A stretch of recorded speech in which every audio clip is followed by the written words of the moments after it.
ओम शांति। आज मीठे मीठे शिव बाबा ब्रह्मा के तन द्वारा कहते हैं, मीठे मीठे बच्चे, बाबा हमें कहते हैं कि आपको खुशी के खजानों से सदा भरपूर रहना चाहिए।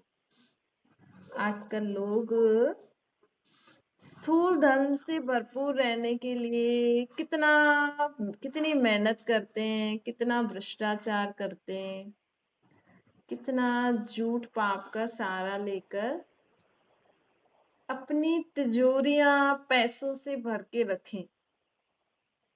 नहीं, चाहे खुद के लिए, चाहे अपने परिवार के लिए, चाहे अपने अभी जो परिवार है, चाहे आने वाला पोतरा दोतरे जो भी है। हर मनुष्य आत्मा क्या सोचेगी कि हम इतना कमाएं, इतना पैसा रखें ताकि हमारे पोतरे दोतरे भी बैठे बैठे खाते रहे। तो वो खजाना भरती रहती है अपने पास। लेकिन परमात्मा कहते हैं कि आपके जीवन में सुख, शांति, प्रेम, आनंद, गुणों, शक्तियों का और ज्ञान का खजाना भरपूर होना चाहिए। आपकी आत्मा सर्व गुण, शक्ति और ज्ञान के खजाने से भरपूर होनी चाहिए। आज लोग पैसे, सोना, ये सब जो चीजें होती हैं, गोल्ड वोल्ड या अपने कपड़े, सोचते हैं हमारी अलमीरा अच्छे अच्छे कपड़ों, जूतों, चप्पल और ऐसी ऐसी चीजों से भरपूर होनी चाहिए, पैसों से, गोल्ड से। इसके पीछे ये सब करते हैं ना। लेकिन परमात्मा हमें क्या कहते हैं कि आपको सदा सर्व गुण, सर्व शक्तियां, सर्व ज्ञान के खजाने से भरपूर रहना चाहिए। आज लोगों के पास पैसों का खजाना तो है, लेकिन शक्तियां हैं लोगों में, गुण है, समझ है, ये खजाना नहीं है ना। इसीलिए तो इधर उधर भटकते रहते हैं ना। इधर उधर भटक के भगवान से क्या मांगते हैं। आज करोड़पति भी भगवान के आगे हाथ फैला के क्या कहता है, वो भी जाते हैं मंदिर। इस दुनिया में जो बड़े बड़े लोग हैं, अपने अपने धर्म के हिसाब से उनके जो धार्मिक स्थान है, जहाँ पे वो सोचते हैं यहाँ भगवान रहते हैं, ये भगवान का मंदिर है, गुरुद्वारा है, चर्च है, मस्जिद है, वहां जाके लोग क्या मांगते हैं। इतना करोड़पति भी भगवान के आगे हाथ फैला रहा है। जैसे उस करोड़पति के आगे सड़क पे लोग हाथ फैलाते हैं ना, ऐसे वो करोड़पति मंदिरों में जाके देवी देवता और लक्ष्मी नारायण के आगे हाथ फैला रहा है। सोचो, तो वो भी भिखारी हुए है ना। भले उनके पास धन है, लेकिन उनके पास ज्ञान, गुण, शक्तियों का खजाना नहीं है। वो कौन देता है। अब लक्ष्मी नारायण को भी किसने दिया। लक्ष्मी नारायण का बचपन राधे कृष्ण को अभी वो आएंगे सतयुग में। अभी तो कलयुग है। कलयुग के अंत में कहाँ है। सतयुग में तो सोने हीरे के महल होंगे। अभी जो आने वाला युग है सृष्टि पर, उस युग में सबके पास सोने हीरो के महल होंगे। या तो लोगों के पास खाने के लिए नहीं है ना। लेकिन अभी कलयुग के बाद जो सतयुग आएगा ना, उसमें सोने हीरे के महल होंगे। और उस युग के महाराजा महारानी लक्ष्मी नारायण होंगे और उनका बचपन राधे कृष्ण होगा। राधे कृष्ण ही स्वयंवर के बाद लक्ष्मी नारायण बनते हैं। तो सोचो, कलयुग में लोगों के पास खाने को नहीं है, और सतयुग में इसके बाद ही आने वाला है, जैसे तो कल ही आने वाला है। आज आपके पास खाने को नहीं है, लेकिन सतयुग के हिसाब से तो नहीं है ना। सतयुग में तो 36 प्रकार के भोजन, सब कुछ चीजें घी से बनने वाली, ताजा, फ्रेश। उस हिसाब से तो हमारे पास कुछ भी नहीं है। बाबा कहते हैं कि आप सब तो भारतवासी गरीब बन गए हो। भले आप बोलो हमारे पास है, लेकिन सत्यों के हिसाब से सभी गरीब है। क्योंकि सत्युग में कहाँ हमारे पास सोने हीरो के महल थे, और कहाँ हमारे पास अभी क्या है। तो आप सोचो, एकदम युग परिवर्तन होगा, इतना धन लक्ष्मी नारायण के पास कहाँ से आया, और उनको राजगद्दी किसने दी? भाई देखो, आज गवर्नमेंट भी इलेक्शन लड़ती है ताकि उनकी पार्टी को भारत पे रूल करने के लिए अलाउ करे। एक तरीके से वो पार्टी जो बोलेगी वही करना पड़ेगा ना सबको, और चूज भी हम ही लोग करते हैं कि हाँ भाई आप वोटिंग करते हो, उस हिसाब से गवर्नमेंट बनती है, उस हिसाब से प्राइम मिनिस्टर बनते हैं, उस हिसाब से जो प्राइम मिनिस्टर लॉ फॉलो बोलेंगे वो करना पड़ेगा सबको। तो अभी तो प्रजा का प्रजा पे राज्य हो गया, मतलब हम ही प्रजा अपने में से किसी को एक चुन के गद्दी पे बिठाते हैं। हम चाहे तो उसको उतार भी सकते हैं, हमारे पास इतनी अथॉरिटी। लेकिन जो अभी नेक्स्ट युग आएगा उसमें किंग एंड क्वीन का रूल चलेगा, लक्ष्मी नारायण का राज्य होगा उसमें। तो उनको किसने गद्दी पे बिठाया? अभी तो हम लोग ही एक दूसरे को चूज करके बिठा रहे हैं, इलेक्शन करके। लेकिन अभी आने वाले युग में लक्ष्मी नारायण को गद्दी पे कौन बिठाएगा? उनको गद्दी पे बिठाने वाले स्वयं सृष्टि स्वर्ग के रचयिता परम पिता परमात्मा शिव, जिनको हम भगवान कहते हैं। तो भगवान ने ही लक्ष्मी नारायण को राज्य भाग्य दिया कि आप स्वर्ग जैसी दुनिया को संभालो। फिर परमात्मा ने जो रूल्स एंड रेगुलेशन दिए कि ऐसे ऐसे मेरी दुनिया में ऐसा ऐसा सब होना, क्योंकि दुनिया तो परमात्मा की है, स्वर्ग की दुनिया तो भगवान की ही है, भगवान ने ही बनाई थी और अभी भी बना रहे। लेकिन उस दुनिया को संभालने के लिए परमात्मा ने दो आत्माओं को चूज किया, लक्ष्मी नारायण को।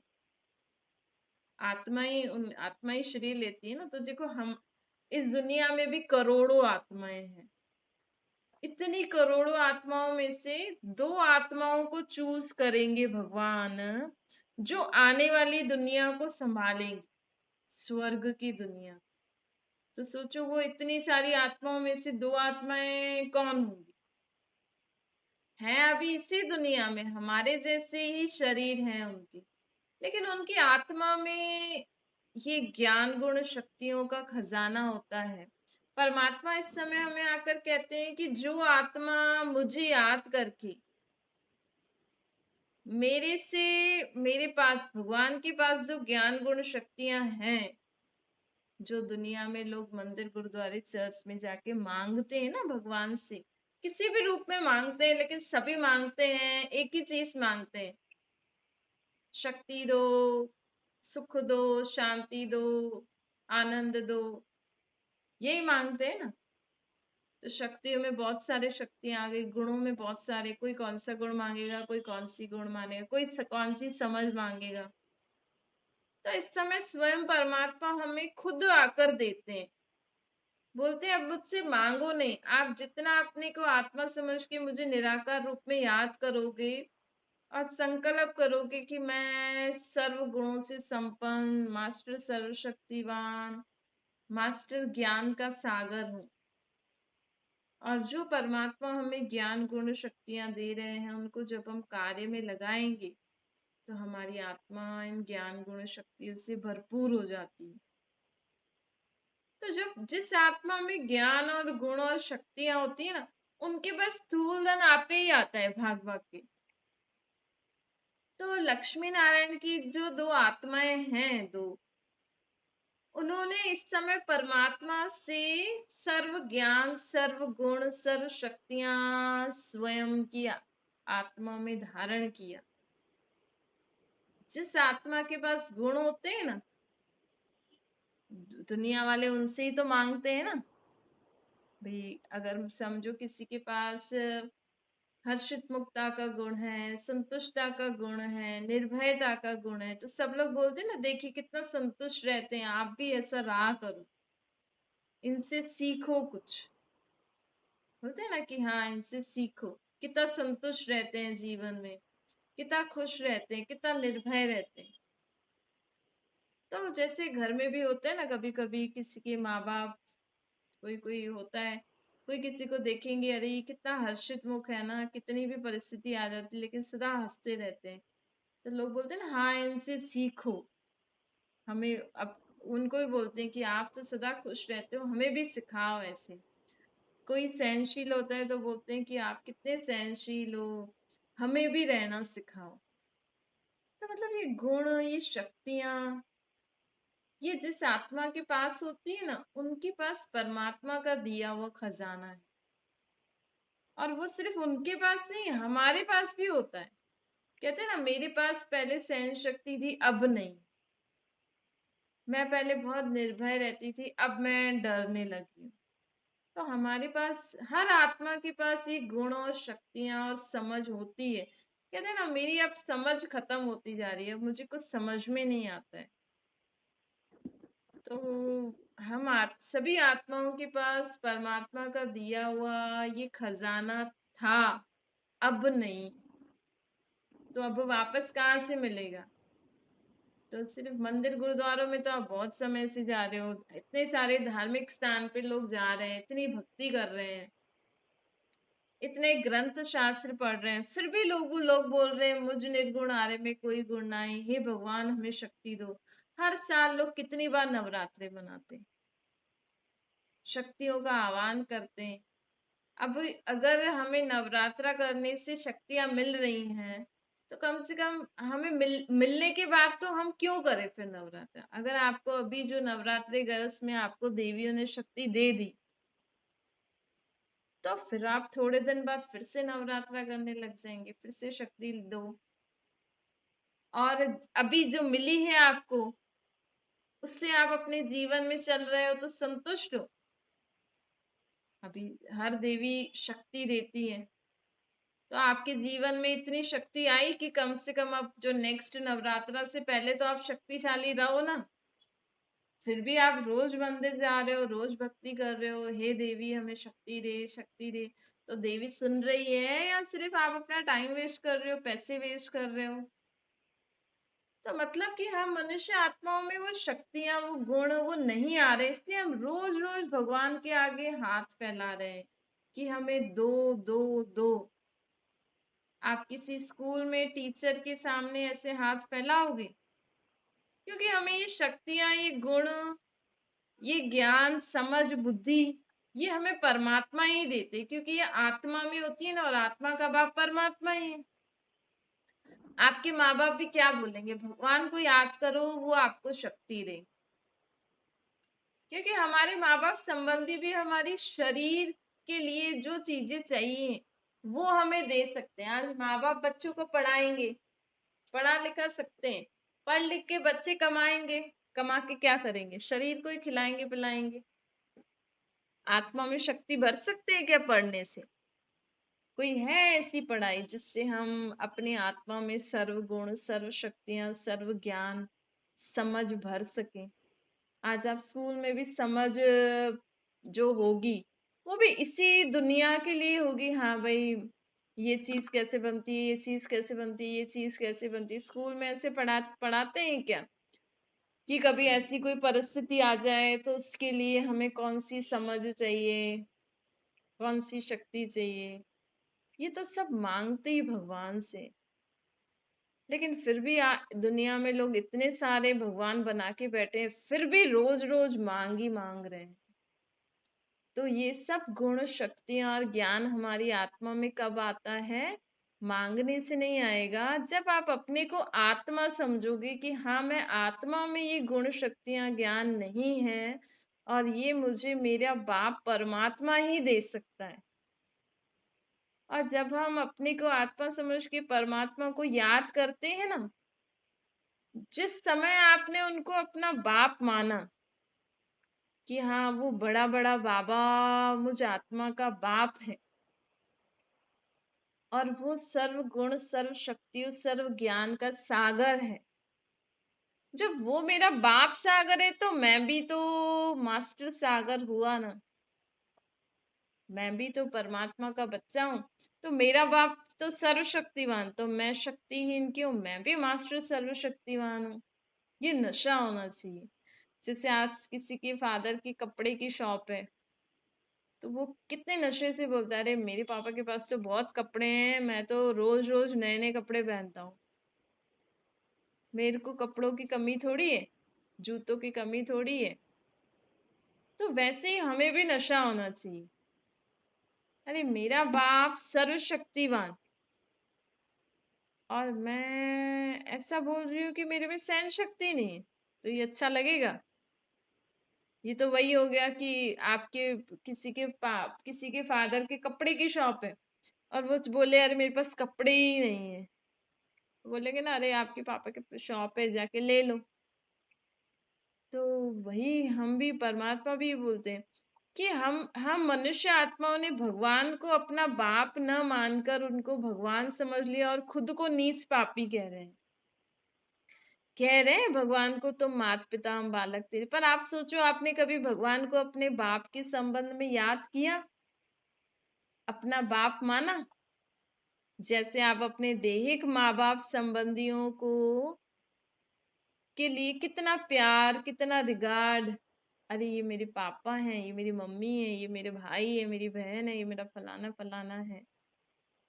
तो वो आता है ना प्यार, वो नशा आता है ना, अरे मेरे पापा तो प्राइम मिनिस्टर हैं, अरे मेरे पापा तो मिनिस्टर हैं। तो किसी किसी को बहुत नशा चढ़ जाता है, अरे मेरे पापा तो डॉक्टर हैं। तो हमें वो नशा होना चाहिए कि मैं आत्मा हूँ और मेरा बाप परम पिता परमात्मा है। तो मेरा बाप कौन है? स्वर्ग का रचयिता, सर्वशक्तिवान, सर्व गुण, सर्व शक्तियों का सागर, सर्व ज्ञान का सागर। तो मैं आत्मा भी उनकी मास्टर सर्वशक्तिवान, मास्टर ज्ञान का सागर हूँ, मास्टर गुणों का सागर हूँ। मुझ आत्मा में भी सर्व गुण है। रोज ये संकल्प करो हमारे अंदर, जब हम परमात्मा कहते हैं जब आप मुझे अपना बाप मानते हो ना, जिस समय हम भगवान को अपना बाप स्वीकार कर लेते हैं, उनको उस संबंध से याद करते हैं, उनसे बातें करते हैं और उनसे मिलन मनाते हैं, उस समय ही परमात्मा हमें वर्षा दे देते हैं। भगवान का वर्षा ज्ञान गुण शक्ति है। जो अभी लोग भगवान से मांग रहे हैं ना, वो हमारा वर्षा है, वर्षा प्रॉपर्टी है हम आत्माओं की। लेकिन सिर्फ हम भगवान को नहीं जानते हैं कि वो हमारा बाप है हम आत्माओं का। सिर्फ एक इस भूल के कारण आज लोग भिखारी बन गए। सभी, परमात्मा कहते हैं कि इस दुनिया में सभी ही मेरे से मांगने वाले भिखारी क्यों बन गए हो? आप तो मेरे बच्चे हो ना। सिर्फ हम परमात्मा को अपना बाप नहीं मानते हैं, उनको बहुत ऊंचा मानेंगे। बाबा कहते हैं कि देखो आपकी बुद्धि कैसी हो गई है। हम कह रहे हैं तुम मात पिता हम बालक तेरे। तो अगर समझदार व्यक्ति होगा तो वो सोचेगा ना, भाई ये मेरा माँ बाप है, तो मैं इनसे ये क्यों बोल रहा हूँ कि मुझे दो, हे भगवान मुझे ये दो, हे भगवान मुझे ये दो, हे भगवान मेरी मदद करो। मैं उनसे ऐसे क्यों बोल रहा हूँ? क्या मैं अपने देहिक माँ बाप से ऐसे बोलूंगा? क्यों? क्योंकि हम एक तो अपने बाप को बाप मान नहीं रहे हैं, दूसरा हम उनकी आज्ञाओं को पालन नहीं कर रहे हैं। भगवान की जो आज्ञाएं हैं वो हम पालन नहीं कर रहे हैं, और हम उनको माँ बाप कहते हुए भी माँ बाप मान नहीं रहे हैं। हाँ सिर्फ, हाँ भाई सुबह शाम किसी भी नाम रूप पे भगवान को मान लिया, आरती पूजा कर ली, व्रत जप रख लिया, बस हो गया काम। नहीं, कई लोग तो डर के करते हैं कि कहीं भगवान नाराज ना हो जाए, तो कहीं हमारा काम वाम गड़बड़ नहीं हो जाए, इसलिए पहले भगवान को याद करो भाई। तो मतलब कहने का मतलब है कि अगर हम भगवान की पूजा नहीं करेंगे तो वो हमारा काम बिगाड़ देंगे। आज मैं मंदिर नहीं गया इसीलिए मेरा काम बिगड़ गया।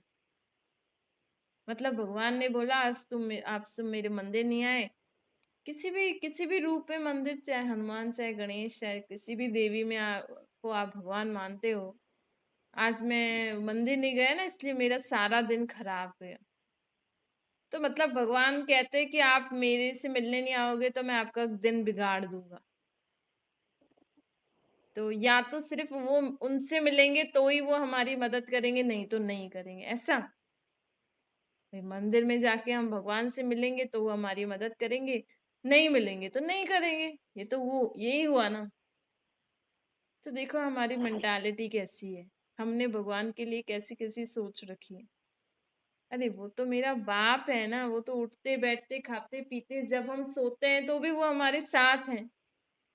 फिर आप मंदिर जाओ नहीं जाओ, पाठ पूजा करो नहीं करो, लेकिन वो तो हमारे साथ है ना। आपके माँ बाप आपको कहते हैं क्या हमारी पाठ पूजा करो, हमारी आरती उतारो, हमारे नाम पे इतना प्रसाद चढ़ाओ, तो मैं आपकी इच्छा पूरी करूंगा, तो मैं आपकी मदद करूंगा। नहीं, आप जैसे अपने देहिक माँ बाप संबंधियों से संबंध रखते हो ना, वैसे हमें बुद्धि द्वारा परमात्मा से परम धाम में उनको याद करके संबंध रखना है।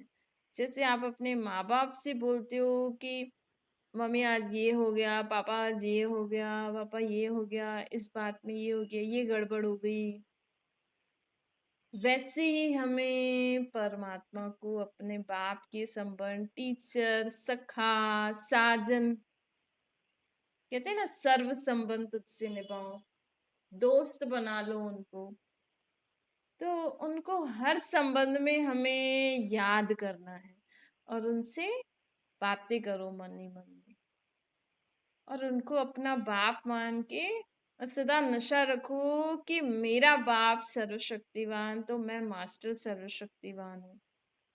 अगर आपको कोई बात सहन नहीं हो रही तो उस समय संकल्प करो कि मैं सहनशील आत्मा हूँ। ऐसे नहीं सोचो कि मुझसे ये सहन नहीं हो रहा है, मेरे में तो शक्ति ही नहीं है। नहीं, संकल्प करो मैं परमात्मा की सहनशील आत्मा हूँ, मैं परमात्मा की गुणवान आत्मा हूँ। अगर आपके जीवन में आप खुश नहीं रहते हो, कई कई लोगों को ऐसा लगता है कि खुश रहना तो असंभव है हमारे जीवन में। कई लोगों को ऐसा लगता है कि हमारे जीवन में कभी खुशी आ ही नहीं सकती। अरे मैं तो परमात्मा का बच्चा खुश नसीब आत्मा हूँ, मैं खुश नहीं रहूंगा या रहूंगी तो और कौन रहेगा, ये नशा होना चाहिए। जैसे कई लोग को होता है ना, अरे मैं पास नहीं होऊंगा तो कौन होगा, मैं ही आऊंगा नंबर वन, देखना। ऐसे हमें भी कि जब मैं सर्वशक्तिमान के बाप का बच्चा हूँ, सदा सुखों के सागर बाप का बच्चा हूँ, खुशियों सर्व खुशी प्रदान करने वाले बाप का बच्चा हूँ, तो मैं भी सदा खुश रहने वाला हूँ और मैं भी सर्व को खुशी बांटने वाली आत्मा हूँ। ऐसे ऐसे करके ये संकल्प करने से ना आपको बहुत नशा आएगा और फिर परमात्मा की शक्ति आपके अंदर आती है ना, फिर वो कार्य करती है। जिन शक्तियों को, जिन गुणों को धारण करने के लिए, प्राप्त करने के लिए लोग कितनी मेहनत करते हैं, कितना व्रत जप तीर्थ करते हैं, कितने दूर दूर भक्ति मार्ग में जाते हैं, इतना ठंड में गर्मी में यात्राएं करते हैं, वो सर्व खुशियां, वो सर्व गुण शक्तियां समझ आपको घर बैठे मिल जाएगी। सिर्फ आप उस परमात्मा को पहचानो कि वो निराकार ज्योतिर्बिंदु परम धाम में रहते हैं। परम धाम कहाँ है? सृष्टि चक्र से पार, चांद तारों सूर्य से पार, फरिश्तों की दुनिया से भी पार, वो निराकारी दुनिया में हमारे बाबा रहते हैं और मैं आत्मा इस सृष्टि पर पाठ बजा रही हूँ। तो मैं आत्मा, अपने को आत्मा समझ परमात्मा को परम धाम में याद करो। जैसे बैटरी चार्ज होती है ना, इलेक्ट्रिसिटी स्विच ऑन करते ही, वैसे ही जैसे ही हम अपने को आत्मा समझ के परमात्मा को ऊपर याद करते हैं ना, निराकार ज्योतिर्बिंदु में रूप में, तो हमारी आत्मा के अंदर चार्जिंग होना शुरू हो जाती है।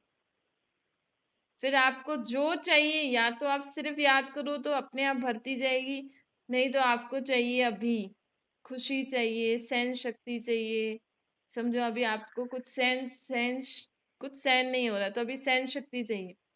तुरंत बाबा को याद करके संकल्प करो, मैं सहनशील आत्मा हूँ, आपके पास शक्ति आ जाएगी। का निश्चय होना चाहिए और बाबा को निराकार रूप में याद करके बोलना, बाबा मैं आपकी सहनशील आत्मा हूँ, बाबा मैं आपकी निर्भय आत्मा हूँ, बाबा मैं आपकी सुखी आत्मा हूँ। आपको कभी बहुत दुख हो रहा ना, या और किसी को भी हो रहा है, तो आप उसकी आत्मा को देख के परमात्मा को याद करके बोलो, ये सुखी आत्मा है, तो उसकी आत्मा सुख वाली किरणों से चार्ज हो जाएगी। आपको कभी मन अशांत है, आप संकल्प करो, मैं शांत आत्मा हूँ, परमात्मा को ऊपर याद करना, किसी मूर्ति के द्वारा नहीं, निराकार रूप में ऊपर। भले निराकार का चित्र भी हो आपके पास, अगर ऊपर नहीं जा पा रहे हो तो निराकार के चित्र को देख के याद करो, बोलो मैं शांत आत्मा हूँ। आपकी आत्मा में शांति आ जाएगी। एक बार नहीं आई, फिर से बोलो, मैं शांत आत्मा हूँ, मैं शांत आत्मा हूँ, परमात्मा को याद करके। अगर आप रोज हर कर्म करते हुए बाबा को याद करके करोगे तो आपकी बैटरी चार्ज हो जाएगी, आत्मा गुण शक्तियों से, समझ से। फिर कभी भी कोई परिस्थिति आ जाएगी, हम सहज ही पार कर लेंगे, बिना खुशी को गायब किए हुए।